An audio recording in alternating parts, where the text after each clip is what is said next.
Hi everyone, thanks for watching my presentation. This will be an investigative study on the Costa Concordia disaster.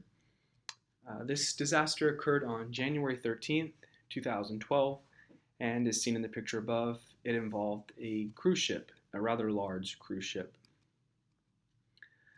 So the ship, it was built in 2004 by the Fincantieri Sestri Ponente yard. It was built for the Carnival Cruise Line, which we're all familiar with that. It's the largest cruise line operators in the world. It was a Concordia class cruise ship. It was the first of its kind, and I believe there are either 3 or 4 sister ships. It was launched from Italy, September 2nd, 2005. I guess it was considered an Italian ship. That's where it was built. It flew the Italian flag. Italian was the designated language on board the ship. The ship had 114,500 gross tonnage, was 952 feet long, and 116 feet wide, so it was a very large ship. And capacity held approximately 3,000 passengers, 1,000 crew members, for a total of 4,000 people on board the ship. But as we'll learn later on in the presentation, there were actually over 4,000 people on the ship when this disaster occurred. So there's a picture of the ship. Just wanted to kind of give everyone an idea of actually how large it was. This isn't your grandpa's fishing boat. This is, an actual cruise ship with restaurants and entertainment, and it was literally a floating city. Just a fun picture. This compares the Costa Concordia to the Titanic. This is the picture of the Costa Concordia docked. So just again, trying to give everyone an idea of really how immense this ship was. The disaster. So the Costa Concordia cruise ship departed Civitavecchia port, and it struck rock. This caused the ship to essentially tilt 66 degrees to the right and partially sunk in very shallow water. And when it struck that rock, it caused a 160-foot gash on the port side, so a very large hole. Water rushed in to that side, filling a lot of the watertight compartments inside the cruise ship. There were 4,229 people on board, so this cruise ship was at capacity. It was full. Sadly, 32 people died as a result of this disaster. 64 people were injured, and the environmental concern was that the ship had 2,040 cubic meters of fuel and lubricants. It had just started its voyage, so it was pretty much full of fuel and oil and everything else. A timeline of events. So the Costa Concordia departs that port in the late evening on January 13th, and it was bound for Giglio Island. The ship strikes rocks on its port side, its left side, at 9:42 p.m. And as a result of this striking, there was a temporary blackout. There was a loss of engine power because the ship was being flooded with water. And at that moment, the ship actually continues to sail on. It strikes the rocks and keeps moving forward into open water, and it begins a 180-degree turn to the right. The ship enters an alert phase at 10:06 p.m., not because the captain had alerted the Coast Guard, the Italian Coast Guard, but because there were passengers on board that had called family, and that family in return had called the Italian Coast Guard, notifying them of some abnormalities going on inside that ship. So at 10:10, the Italian Coast Guard makes contact with the ship. The captain tells the Coast Guard that they had a blackout, but does not mention that there is a huge hole in the side of the ship, which at that time he may or may not have known about that. At 10:16 p.m., the Italian Coast Guard goes ahead and sends a patrol boat to the known location of the Costa Concordia. At 10:26, the Costa Concordia advises MRSC that the ship is taking on water and listing. And listing means that it is tilting to one side. So it's begun its 66-degree tilt.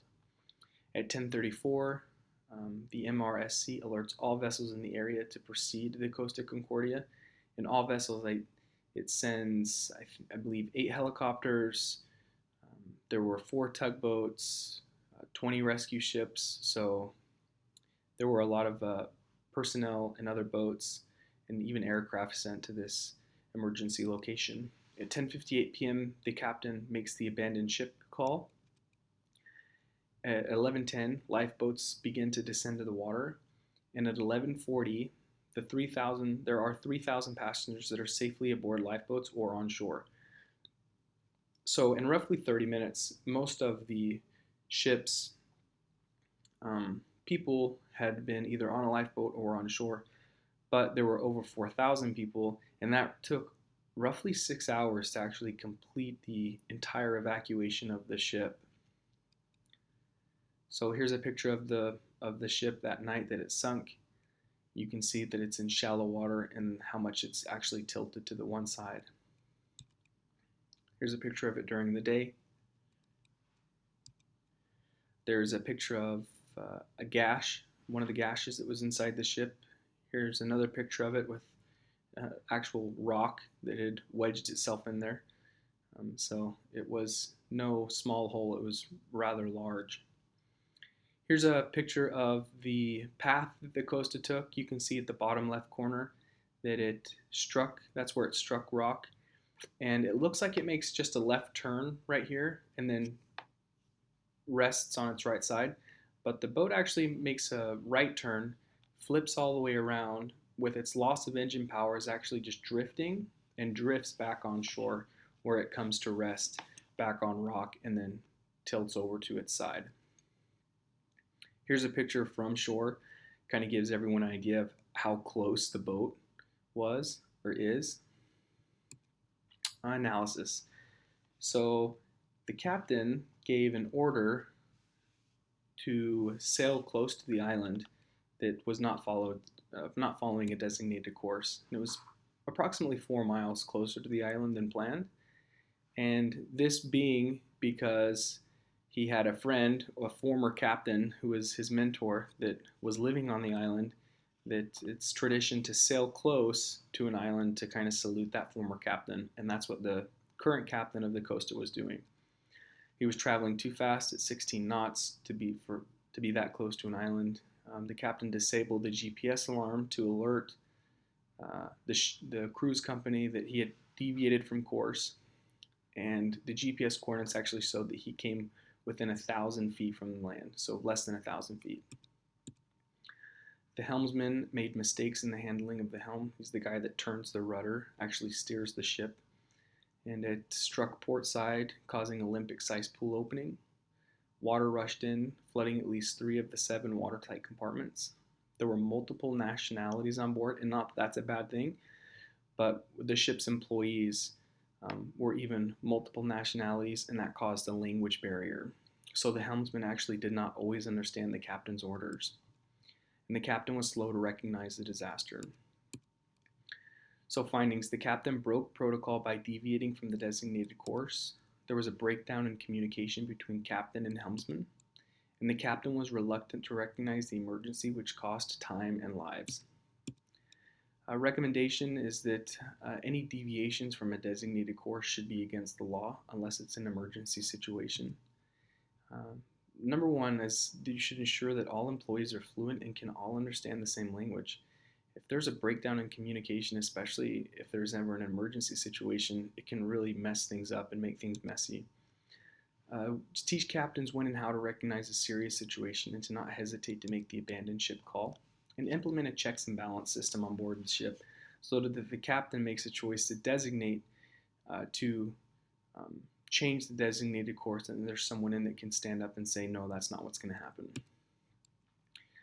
Just a cool extra slide is the ship recovery. They built a little platform underneath the ship, used pulleys to get it right side up, and then attached big steel cubes filled with air and floated it to a dry dock where it was cut apart, and I'm assuming just sold as scrap.